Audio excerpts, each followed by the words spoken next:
Hello students, let us continue chapter 16 in science, sustainable management of natural resources.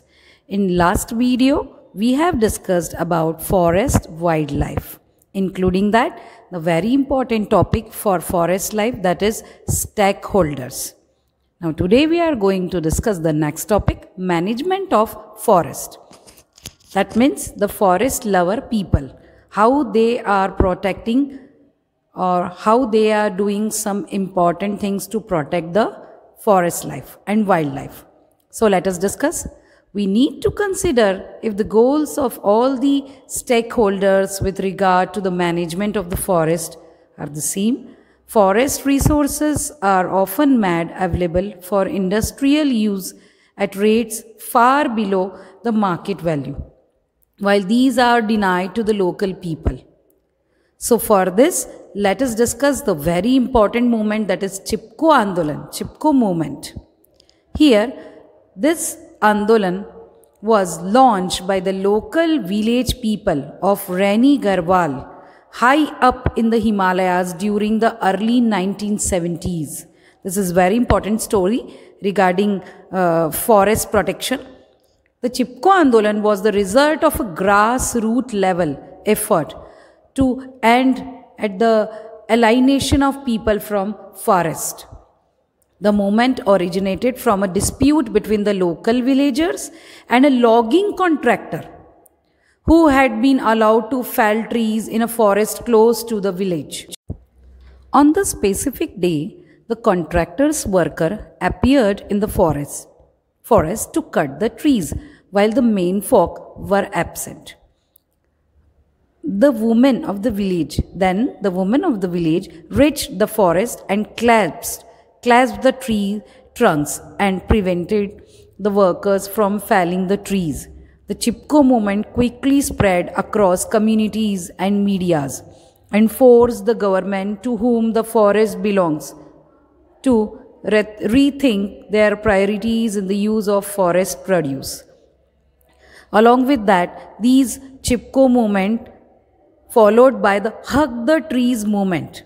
What was it? The reason behind this Hug the Trees movement was to stop the plan of cutting down the forest trees near Raini village by logging contractors. During this movement, when the contractors' workers appeared in the forest, the women of the village hugged the trees' trunks, thus preventing the workers from felling the trees. Then, along with that, inherent in such a competition to control a natural resource is conservation of a replenishable resource. Specifically, the method of use was being called into the question. The contractor would have felled the trees, destroying them forever. The communities traditionally lop the branches and pluck the leaves, so allowing the resource to replenish over this time. So by this Chipko movement and Hug the Trees movement, the result was that the contractor had to withdraw ultimately, and the government of India was forced to give a fresh thought to the proper use of forest produce. So this is the Chipko movement. This was the management for forest, that we have to think over it and should think positive towards forest. Now, an example of people's participation in the management of forest. In 1972, the West Bengal Forest Department recognized its failures in reviving the degraded Sel forest in the southwestern districts of the state. Traditional methods of surveillance and policing had led to the complete alienation of the people from the administration, resulting in the frequent clashes between forest officials and villagers. Forest and land-related conflicts in the region were also a major factor in fueling the militant peasant movements led by Naxalists. Accordingly, the department changed its strategy, making a beginning in the Arbari forest range of Midnapur district. Here, at the instance of a far-seeing forest officer A.K. Banerjee, villagers were involved in the protection of 1,272 hectares of badly degraded sal forest. In return for help in protection, villagers were given employment in both silviculture and harvesting operations, 25% of the final harvest, and allowed fuel, wood and fodder collection on the payment of nominal fee. With the active and willing participation of local community, the sal forest of Arbory underwent a remarkable recovery by 1983.